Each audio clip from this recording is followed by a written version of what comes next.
Hello नमस्कार, जय हिंद दोस्तों। स्वागत है आप सभी लोगों का आपके अपने YouTube channel Phulpur educational academy में।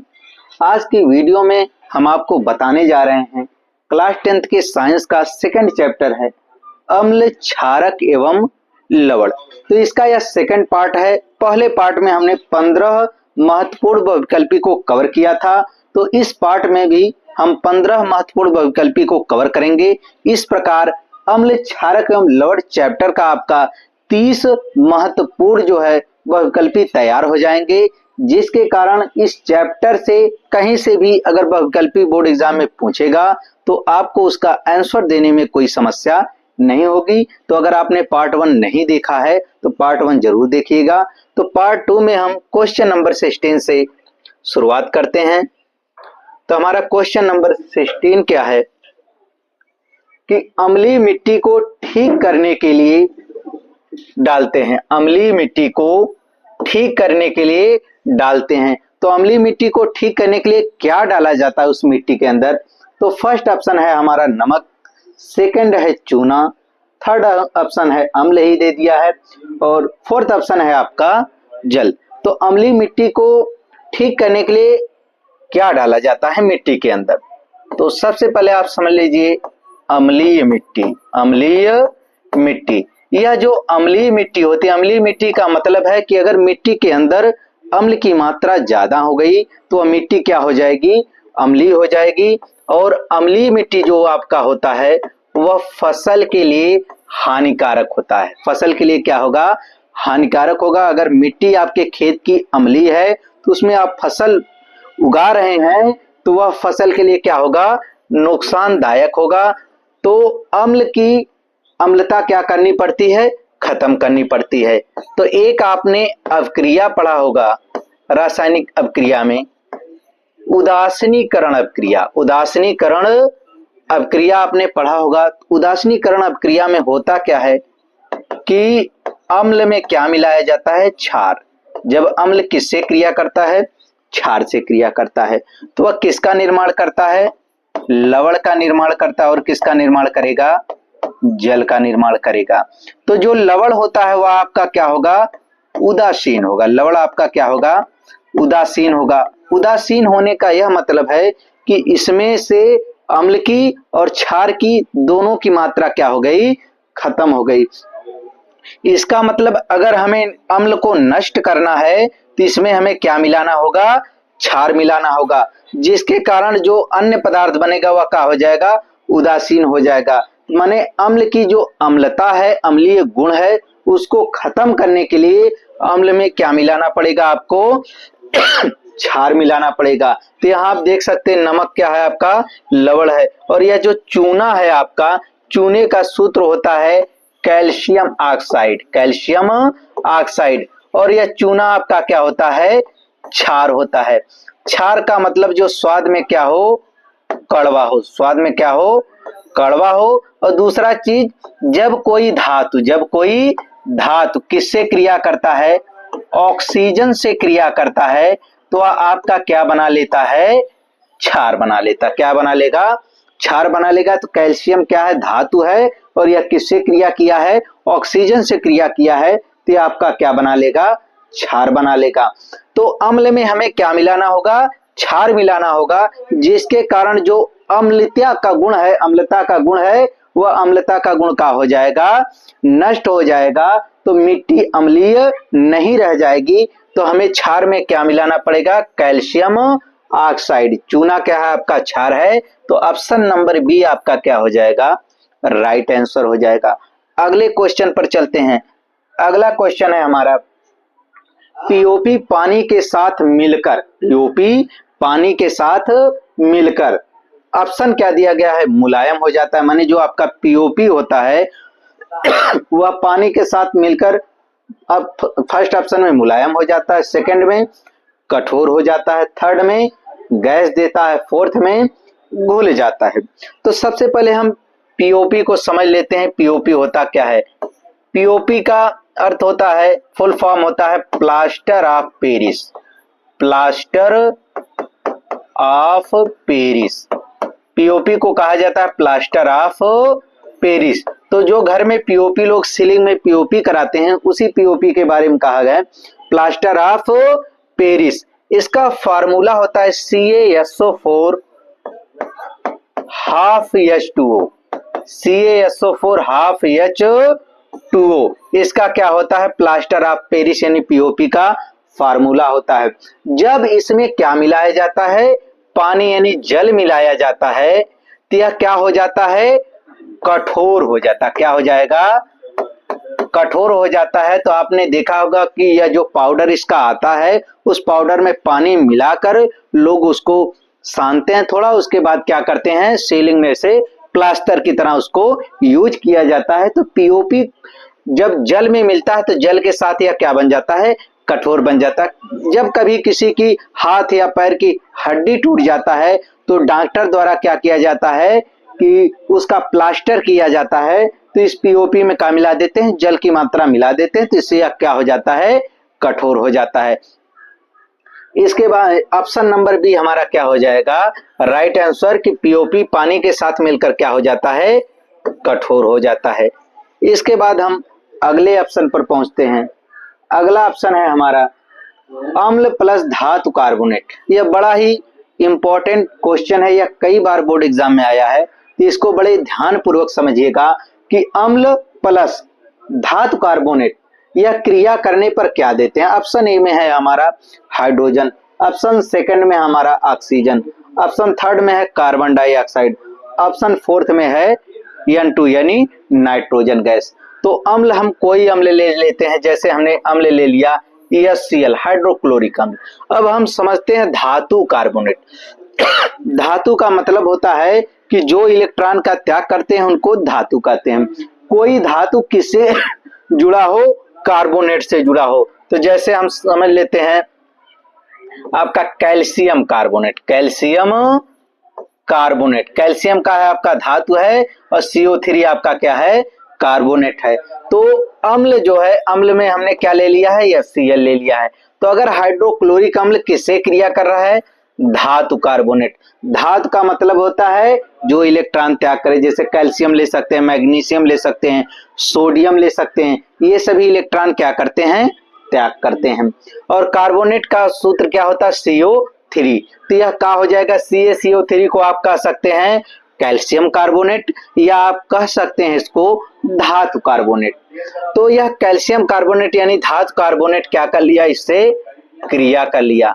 तो जब यह क्रिया करता है तो किसका निर्माण करता है, जब कोई अम्ल धातु कार्बोनेट से क्रिया करता है तो वह क्या बनाता है, लवण जल तथा कार्बन डाइऑक्साइड, लवण जल तथा क्या बनाएगा, कार्बन डाइऑक्साइड, कार्बन डाइऑक्साइड। तो जब भी कोई अम्ल किससे क्रिया करेगा, कार्बोनेट, धातु कार्बोनेट से जब भी क्रिया करेगा तो वह बनाएगा लवण जल तथा कार्बन डाइऑक्साइड। तो HCl हमारा किससे क्रिया कर लिया है, कैल्शियम कार्बोनेट से क्रिया कर लिया है। तो हम इसको क्या करते हैं, इस सब क्रिया को पूर्ण करने की कोशिश करते हैं। तो हमारा लवण बन जाएगा CaCl2 प्लस लवण जल, जल का फार्मूला हम क्या लिख देंगे, H2O प्लस कार्बन डाइऑक्साइड का फार्मूला क्या लिख देंगे, CO2।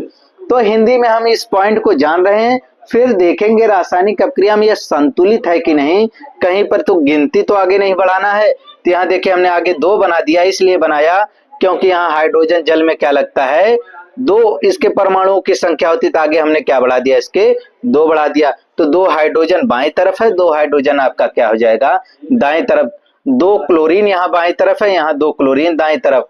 कैल्शियम 1 है, कैल्शियम 1 दाएं तरफ। और उसके बाद ऑक्सीजन देख लेते हैं, बाएं तरफ 3 है और दाएं तरफ भी 3 है। तो हमारा समीकरण क्या है, संतुलित भी है। तो यह रासायनिक अपक्रिया होगी कब, जब जो है हाइड्रोक्लोरिक अम्ल और कौन, कैल्शियम कार्बोनेट, और इसको क्या कहेंगे, धातु कार्बोनेट। क्या कहेंगे, धातु कार्बोनेट कह सकते हैं, या आप उस धातु का नाम लेकर माने कैल्शियम कार्बोनेट, उस धातु का आप नाम भी ले सकते हैं। तो यह हो जाएगा आपका कैल्शियम कार्बोनेट, यानी CO3 को क्या कहा जाता है, कार्बोनेट कार्बोनेट कहा जाता है। तो अम्ल ने किससे क्रिया किया? धातु कार्बोनेट से क्रिया किया। तो देखिए किसका निर्माण कर रहा है? लवण जल तथा कार्बन डाइऑक्साइड। तो यहाँ आपका जो है ऑप्शन नंबर सी यानी कार्बन डाइऑक्साइड क्या हो जाएगा? राइट आंसर हो जाएगा। तो आई होप आप इस पॉइंट को समझ पाए होंगे। तो जिस भी ऑप्शन में आपको समस्या होगी तो आप कमेंट बॉक्स में कमेंट कर देंगे, तो हम उसका रिप्लाई जो है आपको मैसेज करके उसका रिप्लाई आपको देंगे। उस मैसेज में आपको समझाने का प्रयास करेंगे। तो जरूर कमेंट कीजिएगा कि कौन सा पॉइंट आपको समझ में नहीं आया है। इसके बाद क्वेश्चन नंबर 19 को देख लेते हैं। Sodium bicarbonate NaHCO3 sodium bicarbonate जिसे क्या कहा जाता है? खाने वाला सोडा। खाने वाला सोडा। तो सोडियम बाइकार्बोनेट को क्या कहते हैं? खाने वाला सोडा। तो सोडियम बाइकार्बोनेट को गर्म करने पर क्या बनता है? सोडियम बाइकार्बोनेट को गर्म करने पर क्या बनता है? यही हमसे क्या कर रहा है? पूछ रहा है। NaHCO3 सोडियम बाइकार्बोनेट इसको क्या करना है? हमें गर्म करना। गर्म करने पर, तो गर्म करने पर यह बनेगा क्या? सोडियम कार्बोनेट और जल और तथा क्या बनता है? Carbon dioxide. माने सोडियम कार्बोनेट बनेगा, जल बनेगा तथा क्या बनेगा? Carbon dioxide. और यह सोडियम कार्बोनेट आपका क्या है? लवण है। लवण जल और तथा आपका क्या हो जाएगा? कार्बन डाइऑक्साइड बनेगा। और इसके आगे हम क्या लगा देंगे? 2। तो यह हमारा रासायनिक अभिक्रिया क्या हो जाएगा? कंप्लीट हो जाएगा। तो आप एक पॉइंट ध्यान दीजिएगा कि सोडियम बाइकार्बोनेट यानी खाने वाले सोडे को अगर हम गर्म करते हैं तो हमारा क्या बनाता है? सोडियम कार्बोनेट, जल तथा क्या बनाता है? Carbon dioxide. तो इन तीनों में से इस ऑप्शन में कौन मिल रहा है आपको? सोडियम कार्बोनेट माने Na2CO3। तो ऑप्शन नंबर बी हमारा क्या हो जाएगा? राइट आंसर हो जाएगा कि सोडियम बाइकार्बोनेट को गर्म करेंगे तो क्या मिलेगा? Sodium carbonate. इस सोडियम कार्बोनेट को कहा जाता है धावन सोडा। क्या कहते हैं? धावन सोडा। माने आपका कपड़ा धोने वाला जो सोडा होता है उसे क्या कहते हैं? धावन सोडा। यहाँ नीचे जो लिखा गया है Na2SO4 इसका नाम क्या है? तो इसका नाम है सोडियम सल्फेट। SO4 को क्या कहते हैं? सल्फेट कहते हैं। तो इसका नाम हो जाएगा सोडियम सल्फेट। NaOH को कहते हैं कास्टिक सोडा। कास्टिक सोडा माने सोडियम हाइड्रोक्साइड। Caustic soda. तो साबुन बनाने में किसका निर्माण उपयोग होता है? Caustic soda. NaCl को क्या कहा जाता है? तो NaCl को सोडियम क्लोराइड। सोडियम क्लोराइड के नाम से किसे जाना जाता है? NaCl को जाना जाता है। और इसे क्या कहा जाता है? नमक। इसको क्या कहते हैं? नमक कहा जाता है। तो हम अगले क्वेश्चन पर बढ़ते हैं। अगला क्वेश्चन है हमारा, निम्न में से कौन कमजोर अम्ल है? निम्न में से कौन अम्ल जो है माने कौन सा एसिड है निम्नलिखित में से जो क्या है? कमजोर है यानी दुर्बल है। फर्स्ट हमारा है HCl माने हाइड्रोक्लोरिक अम्ल। सेकंड ऑप्शन में दिया है HNO3 यानी नाइट्रिक अम्ल। हम इनके नाम भी लिख दे रहे हैं। HCl को क्या कहते हैं? हाइड्रोक्लोरिक अम्ल। HCl को हाइड्रोक्लोरिक अम्ल कहा जाता है।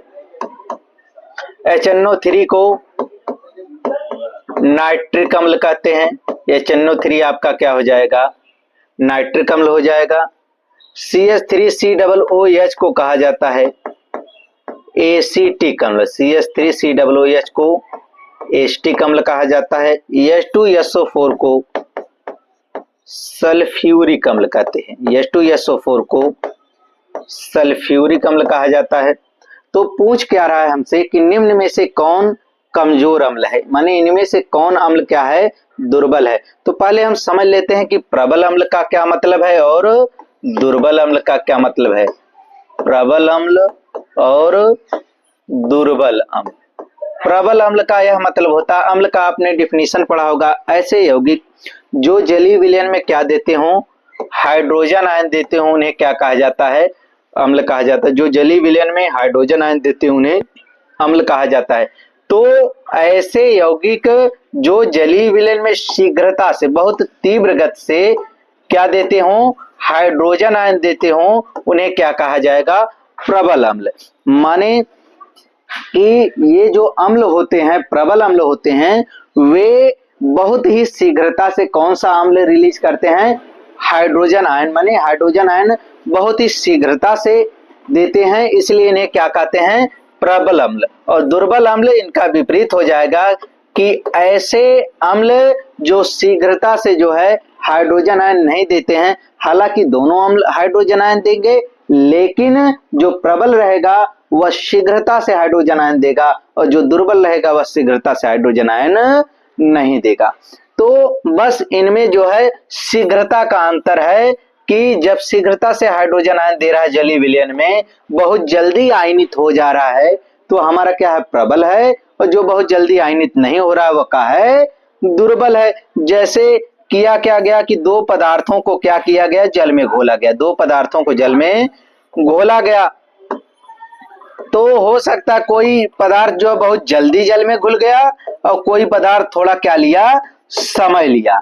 तो जो जल्दी घुला इसका मतलब वो जल्दी आयनित हुआ, वह क्या हो गया, हमारा प्रबल हो गया। और जो देर से घुला, घुले तो दोनों, लेकिन बस क्या था, शीघ्रता का अंतर था, टाइमिंग का अंतर था। तो जो समय लिया वह हमारा क्या हो गया, दुर्बल हो गया। और जो जल्दी जो है आयनित हो गया, जल्दी घुल गया, वह हमारा क्या हो गया, प्रबल हो गया। तो प्रबल और दुर्बल अम्लों में जो आपका एस्टिक अम्ल होता है, CH3COOH, माने CH3COOH, यह आपका क्या होता है, दुर्बल अम्ल होता है। कैसा अम्ल होता है, दुर्बल अम्ल होता है, इसको आप याद कर लीजिएगा। बाकी आपका जो HCl हाइड्रोक्लोरिक अम्ल, H2SO4 सल्फ्यूरिक अम्ल, और आपका HNO3 नाइट्रिक अम्ल, यह आपके कौन से अम्ल होते हैं, यह आपके प्रबल अम्ल होते हैं। यह कैसे अम्ल होते हैं, प्रबल अम्ल होते हैं। यह शीघ्रता से जलीय विलयन में कौन सा आयन दे देते हैं, हाइड्रोजन आयन दे देते हैं, शीघ्रता से आयनित होते हैं, इसलिए इनको क्या कहते हैं, प्रबल अम्ल कहते हैं। लेकिन आपका जो CH3COOH है, यह शीघ्रता से हाइड्रोजन आयन नहीं देता है, धीरे धीरे यह जो है आयनित होता है, जिसके कारण इसको क्या कहा जाता है, दुर्बल अम्ल कहते हैं। क्या कहते हैं, इसको दुर्बल अम्ल कहते हैं। तो ऑप्शन नंबर सी हमारा क्या हो जाएगा, राइट आंसर हो जाएगा कि निम्न में से कौन अम्ल क्या है, कमजोर है यानी दुर्बल है। अगले क्वेश्चन पर हम चलते हैं। अगला क्वेश्चन हमारा कैल्शियम ऑक्साइड को कहते हैं, कैल्शियम ऑक्साइड को कहते हैं। कैल्शियम ऑक्साइड का सूत्र होता है CaO। तो हमसे क्वेश्चन में क्या पूछ रहा है, कैल्शियम ऑक्साइड को क्या कहते हैं। ऑप्शन ए है बुझा चूना, ऑप्शन बी है बिना बुझा चूना, ऑप्शन सी है धावन सोडा, यहाँ धावन सोडा होना चाहिए, तो ये धावन सोडा। ऑप्शन डी है बेकिंग सोडा। तो बेकिंग सोडा को क्या कहते हैं, खाने वाला भी सोडा कहा जाता है। तो आपका क्या हो जाएगा, धावन सोडा। इसके बाद जो है तो कैल्शियम ऑक्साइड को कहते हैं। तो कैल्शियम ऑक्साइड जो होता है ये आपका क्या होता है, सूखा चूना। कैसा चूना होता है, सूखा चूना। का मतलब यह हुआ बिना बुझा चूना, बिना बुझा चूना। जब कैल्शियम ऑक्साइड को जब आप कहाँ डालेंगे, जल में। कैल्शियम ऑक्साइड को आप जल में डालेंगे, तो कैल्शियम ऑक्साइड को जब आप जल में डालेंगे तो यह क्या बना लेगा, आपका कैल्शियम हाइड्रोक्साइड। कैल्शियम हाइड्रोक्साइड माने CaOH का ट्वाइस। तो CaOH का जो ट्वाइस है आपका, यह क्या होता है, बुझा चूना। यह आपका क्या हो जाएगा, बुझा चूना हो जाएगा। तो ऑप्शन में हमसे क्या कह रहा है कि कैल्शियम ऑक्साइड को कहते हैं। तो कैल्शियम ऑक्साइड को क्या कहते हैं, बिना बुझा चूना कहते हैं। क्या कहते हैं इसको, बिना बुझा चूना। बुझा चूना किसे कहते हैं, तो बुझा चूना आपका क्या होता है, कैल्शियम हाइड्रोक्साइड यानी CaOH का ट्वाइस यह आपका क्या हो जाता है, बुझा चुना हो जाता है। तो ऑप्शन नंबर बी हमारा क्या हो जाएगा, राइट आंसर। अगले क्वेश्चन पर चलते हैं। तो अगला क्वेश्चन हमारा कि अम्ल वर्षा, कौन सी वर्षा, अम्ल वर्षा का मुख्य कारण है, अम्ल वर्षा का मुख्य कारण है। तो ऑप्शन ए ऑप्शन ए में है कार्बन डाइऑक्साइड, ऑप्शन बी है SO2 यानी सल्फर डाइऑक्साइड और NO2 nitrogen dioxide, option C है O2 माने ऑक्सीजन गैस, ऑप्शन डी है हाइड्रोजन गैस। तो चलिए सबसे पहले हम समझ लेते हैं अम्ल वर्षा, अम्ल वर्षा। तो जैसा कि नाम से ही पता चल रहा है कि अम्ल वर्षा माने किसकी वर्षा, अम्ल की वर्षा। तो हमारा जो वायुमंडल होता है उस वायुमंडल में sulphur dioxide, NO2 nitrogen dioxide यह क्या होता है, उपस्थित रहता है। तो जब जल की बूंदें गिरती हैं तो यह H2O से क्या होते हैं, जुड़ जाते हैं, H2O से जुड़ जाते हैं। तो जब हमारा SO2 H2O से जुड़ता है तो यह बना लेता है H2SO4 और इसके बाद जब हमारा NO2 H2O से जुड़ता है तो यह बना लेता है HNO3, माने H2SO4 से आपका हो जाएगा सल्फ्यूरिक अम्ल, HNO3 से आपका हो जाएगा नाइट्रिक अम्ल। यानी सल्फ्यूरिक अम्ल और नाइट्रिक अम्ल ये क्या होते हैं, वर्षा के रूप में जब पृथ्वी पर गिरते हैं तो इन्हीं को कहते हैं अम्ल वर्षा, इनको क्या कहते हैं, अम्ल वर्षा। और यह अम्ल वर्षा किसकी वजह से हो रही है, वायुमंडल में उपस्थित सल्फर डाइऑक्साइड और नाइट्रोजन डाइऑक्साइड के कारण। तो ऑप्शन नंबर बी हमारा क्या हो जाएगा, राइट आंसर हो जाएगा। तो अगले क्वेश्चन पर हम चलते हैं। अगला क्वेश्चन है हमारा 23, पीएच स्केल किस पर आधारित है। पीएच स्केल यानी पीएच पैमाना जो होता है वो हमारा आधारित किस पर है। पहला ऑप्शन दिया है ताप, दूसरा ऑप्शन है आपका दाब, तीसरा ऑप्शन है हाइड्रोजन आयन की सांद्रता और चौथा ऑप्शन है OH माइनस आयन की यानी हाइड्रोक्सिल आयन की सांद्रता। तो जो हमारा पीएच पैमाना होता है वह कहां से कहां तक होता है, 1 से लेकर 14 तक, 14 तक। और यह किस पर निर्भर करता है, हाइड्रोजन आयन की सांद्रता पर निर्भर करता है। हमारा जो पीएच पैमाना होता है वह किसकी सांद्रता पर निर्भर करता है, हाइड्रोजन आयन की सांद्रता पर निर्भर करता है। इसके पीएच वैल्यू निकालने का फार्मूला क्या होता है, पीएच मान बराबर -log बेस 10 हाइड्रोजन आयन की सांद्रता। इसका मतलब हाइड्रोजन आयन की जब सांद्रता हमें पता रहेगा तब हम जो है क्या निकाल सकते हैं, पीएच वैल्यू निकाल सकते हैं। इसका मतलब जो पीएच स्केल है, पीएच वैल्यू है वह किस पर निर्भर कर रहा है, हाइड्रोजन आयन की सांद्रता पर निर्भर कर रहा है। तो इससे संबंधित 2-3 फार्मूले आप लिख लीजिएगा, कभी कभी इससे भी बहुविकल्पी उठाकर दे देता है। तो आपका जो पीएच माने हाइड्रोजन आयन की सांद्रता प्लस POH माने हाइड्रोक्सिल आयन की सांद्रता, इसका जो योगफल होता है वह योगफल किसके बराबर होता है, 14 के बराबर होता है। किसके बराबर होता है, 14 के बराबर होता है। अगर आपको पीएच वैल्यू कितना दिया हो, 5 दिया हो और आपसे क्या कहे POH का मान ज्ञात कीजिए, तो आप पीएच वैल्यू की जगह 5 रखेंगे प्लस POH बराबर आपका क्या हो जाएगा, 14 हो जाएगा। 5 दाएं तरफ जाएगा माइनस हो जाएगा, तो ये आपका 14 माइनस 5 इज इक्वल टू 9। आपका पीएच वैल्यू POH का वैल्यू कितना हो जाएगा, 9 हो जाएगा। तो इस फार्मूले का उपयोग कभी कभी बहुविकल्पी में आप आराम से कर सकते हैं। एक और फार्मूला इसको लिख लीजिएगा, हाइड्रोजन आयन की सांद्रता बराबर 10 की घात माइनस पीएच, 10 की घात माइनस पीएच। यानी अगर आपको पीएच वैल्यू दिया गया है तो हाइड्रोजन आयन की सांद्रता ज्ञात करने के लिए उस पीएच वैल्यू को क्या करेंगे, 10 की घात के ऊपर लिख देंगे। तो पीएच स्केल किस पर डिपेंड करता है, तो ऑप्शन नंबर सी क्या हो जाएगा, हाइड्रोजन आयन की सांद्रता पर निर्भर करता है। इसके बाद हम अगले क्वेश्चन पर चलते हैं। तो अगला क्वेश्चन बड़ा ही महत्वपूर्ण क्वेश्चन है, कई बार एग्जाम में यह आया हुआ है। दूध का खट्टा होना किसके कारण है, दूध का खट्टा होना किसके कारण है। यानी जो दूध खट्टा हो जाता है, दूध काफी समय तक रखने के बाद खराब हो जाता है, उसमें खट्टापन आ जाता है, यह किसके कारण होता है? तो एक जीवाणु पाया जाता है जिसे कहते हैं लैक्टोबैसिलस वायरस। लैक्टोबैसिलस नामक एक जीवाणु होता है। इस जीवाणु की वजह से दूध क्या होता है? खट्टा हो जाता है। तो लैक्टोबैसिलस नामक जीवाणु की वजह से दूध क्या होता है? खट्टा होता है। तो खट्टा होने के बाद इसमें कौन सा अम्ल पाया जाने लगता है? लैक्टिक अम्ल। लैक्टोबैसिलस से क्या बन जाएगा? लैक्टिक अम्ल बन जाएगा। यानी दूध का खट्टा होना किसके कारण होता है? लैक्टिक अम्ल के कारण होता है। जो साइट्रिक अम्ल होता है, या साइट्रिक अम्ल किसमें पाया जाता है? नींबू में पाया जाता है। तो नींबू में आपका कौन सा अम्ल पाया जाता है? साइट्रिक अम्ल पाया जाता है। फार्मिक अम्ल जो है आपका, यह किसमें पाया जाता है?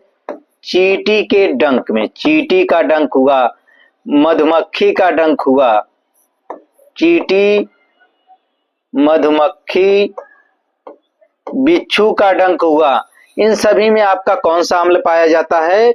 फार्मिक अम्ल पाया जाता है। एस्टिक अम्ल जो होता है वो आपका किसमें पाया जाता है? सिरका में पाया जाता है। किसमें पाया जाता है? सिरका में पाया जाता है। इसका सूत्र क्या होता है? CH3COOS। तो एसिटिक अम्ल को क्या कहते हैं? सिरका कहते हैं। तो दूध का खट्टा होना किसके कारण होता है? दूध का खट्टा लैक्टिक अम्ल के कारण होता है। कौन से अम्ल के कारण होता है? लैक्टिक अम्ल के कारण होता है। और इसके कौन सा जीवाणु इसे खट्टा करने के लिए उत्तरदायी है? तो लैक्टोबैसिलस नाम का जीवाणु है।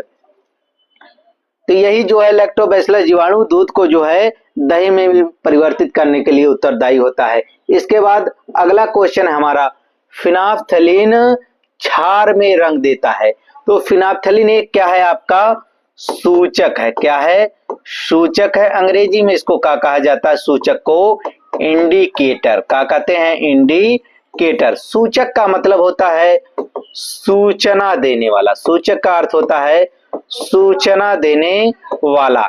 तो कुछ पदार्थ ऐसे होते हैं जो सूचना देते हैं। अब सूचना किसकी दें? तो सूचना जो है अम्ल और क्षार की। किसकी सूचना देते हैं? अम्ल और क्षार की सूचना देते हैं। कि मान लीजिए दो गिलास में, एक में अम्ल रखा गया है, एक में क्षार रखा गया है। आपको बताया न जाए कि किसमें अम्ल रखा गया है और किसमें क्षार रखा गया है। और आपके हाथ में क्या दे दिया गया? फिनाफ्थलीन। आपको क्या दे दिया गया? फिनाफ्थलीन। और फिनाफ्थलीन देकर आपसे क्या कहा जाए कि आप दोनों गिलास में से यह बताइए कि किसमें अम्ल है और किसमें क्षार है। तो आप क्या करेंगे? थोड़ी सी मात्रा फिनाफ्थलीन का पहले गिलास में डालेंगे और थोड़ी सी मात्रा फिनाफ्थलीन का दूसरे गिलास में डालेंगे। तो देखेंगे कि जिसमें जो विलयन है वह रंगहीन है। क्या है? रंगहीन है। तो वह आपका क्या होगा? अम्ल है। वह क्या होगा? अम्ल है। यानी अगर फिनाफ्थलीन को हम किस में डाल दे रहे हैं? अम्ल में डाल दे रहे हैं, तो वह क्या रहेगा? रंगहीन रहेगा। अगर जो है किस में डाल दिया गया? क्षार में डाल दिया गया, तो वह क्या हो जाएगा? गुलाबी। तो अगर विलयन क्या हो गया आपका? गुलाबी कलर का हो गया, तो इसका मतलब वह किसका विलयन है? क्षार का विलयन है। तो फिनाफ्थलीन से हमने किया क्या? फिनाफ्थलीन से हमने पता लगाया। फिनाफ्थलीन ने हमें सूचना दी कि कौन से गिलास में अम्ल भरा हुआ है और कौन से गिलास में क्षार भरा हुआ है। तो फिनाफ्थलीन किसका काम करता है? सूचक का काम करता है। इसीलिए इसको क्या कहते हैं? सूचक कहते हैं। तो फिनाफ्थलीन क्षार में कौन सा कलर देता है? गुलाबी कलर देता है। तो ऑप्शन नंबर बी हमारा क्या हो जाएगा? राइट आंसर हो जाएगा। अगले ऑप्शन पर हम चलते हैं।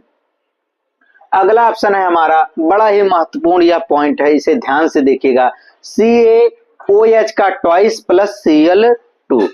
CaOH का twice plus Cl2।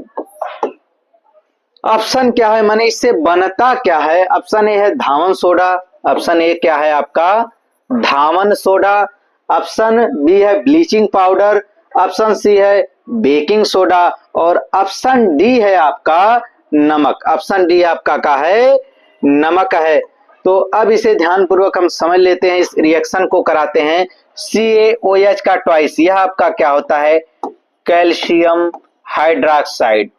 Calcium hydroxide, इसको कहते क्या है, कैल्शियम हाइड्रोक्साइड को बुझा चूना। कौन सा चूना, बुझा चूना। जब कैल्शियम हाइड्रोक्साइड किससे क्रिया करता है, क्लोरीन से क्रिया करता है। किससे क्रिया कर लेता है, क्लोरीन से। तो यह बनाता क्या है, CaOCl2 और प्लस आपका H2O, माने CaOCl2 प्लस H2O।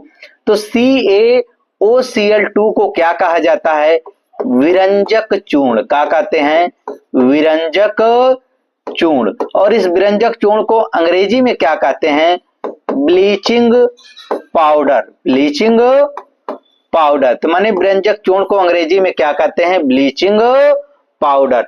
तो कैल्शियम हाइड्रोक्साइड पर जब क्लोरीन जो है उस पर, उससे क्लोरीन से क्रिया कराया जाता है, तो वह क्या बना लेता है आपका CaOCl2 माने विरंजक चूर्ण, यानी जिसे अंग्रेजी में ब्लीचिंग पाउडर कहते हैं। और किसका निर्माण करता है, जल का निर्माण करता है। तो ऑप्शन जो बी है क्या दिया गया है, ब्लीचिंग पाउडर दिया गया है। तो ऑप्शन बी हमारा क्या हो जाएगा, राइट आंसर हो जाएगा। तो जो भी आप हेडिंग याद कीजिए, उस हेडिंग की अगर अंग्रेजी आपको कहीं से मिले या बुक में ही लिखा हो तो उसकी अंग्रेजी जरूर याद कीजिएगा, क्योंकि देखिए यहाँ ऑप्शन में विरंजक चूर्ण ना लिखकर क्या लिख दिया है, उसकी अंग्रेजी ब्लीचिंग पाउडर लिख दिया है। तो इसलिए आप अंग्रेजी के साथ हेडिंग को प्रिपेयर करें। इसके बाद हम अगले क्वेश्चन पर चलते हैं।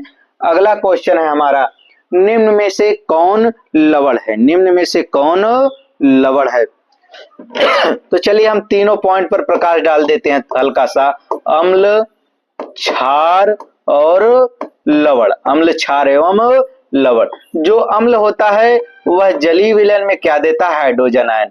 जो क्षार होता है वो जलीय विलयन में क्या देता है, हाइड्रोक्सिल आयन। और लवण में ना तो हाइड्रोजन आयन होगा और ना ही हाइड्रोक्सिल आयन होगा। तो आपका क्या होगा, लवण होगा। लवण आपका क्या होता है, उदासीन होता है। तो यहाँ आप देख सकते हैं कि HCl लिखा गया है। HCl को कहते हैं हाइड्रोक्लोरिक अम्ल। यह जल में क्या देता है, हाइड्रोजन आयन देता है। तो यह आपका क्या है, अम्ल है। इसके बाद NaOH जो है आपका, यह जब जलीय विलयन में इसको घोला जाता है तो यह Na प्लस और क्या देता है, OH माइनस देता है।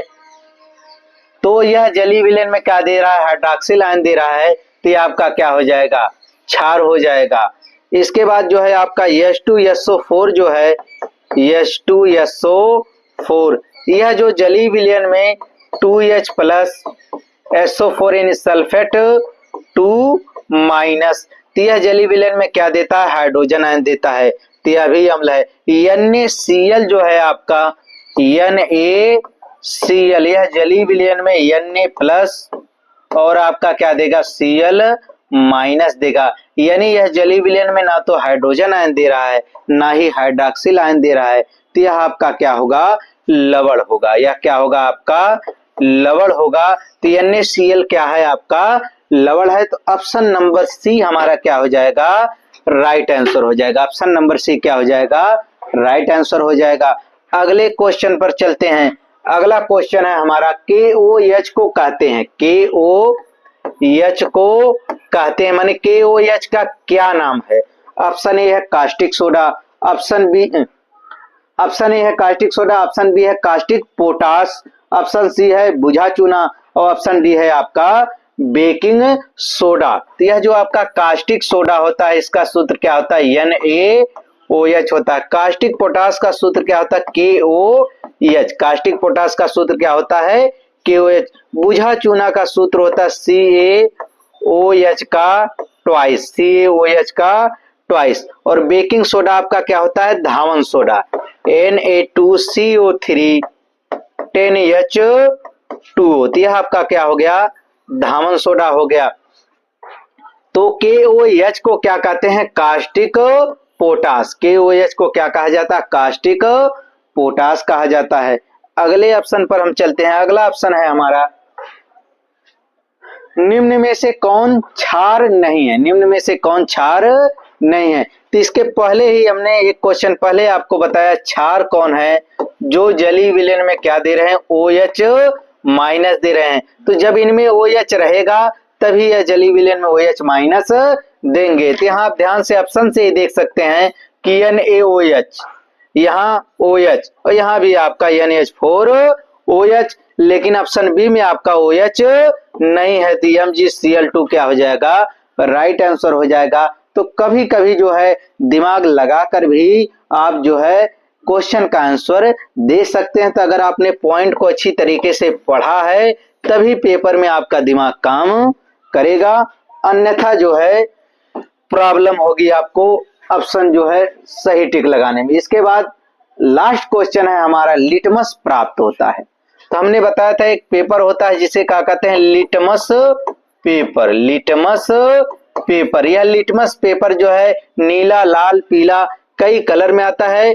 तो जो हमारा अम्ल होता है, जो हमारा अम्ल होता है वह नीले लिटमस पेपर को क्या कर देता है, लाल कर देता है। अम्ल नीले लिटमस पेपर को लाल कर देता है, और जो हमारा क्षार होता है वह लाल लिटमस पेपर को क्या कर देता है, नीला कर देता है। तो अम्ल नीले लिटमस पेपर को लाल और क्षार लाल लिटमस पेपर को नीला कर देता है। तो कह रहा है कि लिटमस प्राप्त किससे होता है, फर्स्ट है शैवाल से, सेकंड ऑप्शन है लाइकेन से, थर्ड ऑप्शन है पौधे से, और फोर्थ ऑप्शन है बैक्टीरिया से। तो एक लाइकेन नामक पौधा होता है, उस लाइकेन से क्या प्राप्त होता है, लिटमस प्राप्त होता है। तो यह ऑप्शन कई बार एग्जाम में पूछा है। तो लिटमस किससे प्राप्त होता है, लाइकेन से प्राप्त होता है। तो इस प्रकार जो है हमने सेकंड पार्ट में भी टॉप 15 क्वेश्चन में सभी बहुविकल्पी का अच्छी तरीके से व्याख्या करके आपने जो है इसे पढ़ा। तो वीडियो एक दो बार, फर्स्ट पार्ट और सेकंड पार्ट दोनों पार्ट एक दो बार आप देख लेंगे तो बोर्ड एग्जाम में इस चैप्टर से, अम्ल क्षारक एवं लवण नामक चैप्टर से कोई भी बहुविकल्पी पूछेगा आप आसानी से उसको कर सकते हैं। तो दोस्तों वीडियो यह पसंद आई हो तो जरूर कमेंट कीजिएगा। चैनल पर नए हो तो इसी प्रकार की वीडियो के लिए चैनल को सब्सक्राइब कीजिएगा, अपने मित्रों में शेयर कीजिएगा। चलिए मिलते हैं एक नए वीडियो के साथ। जय हिंद, जय भारत।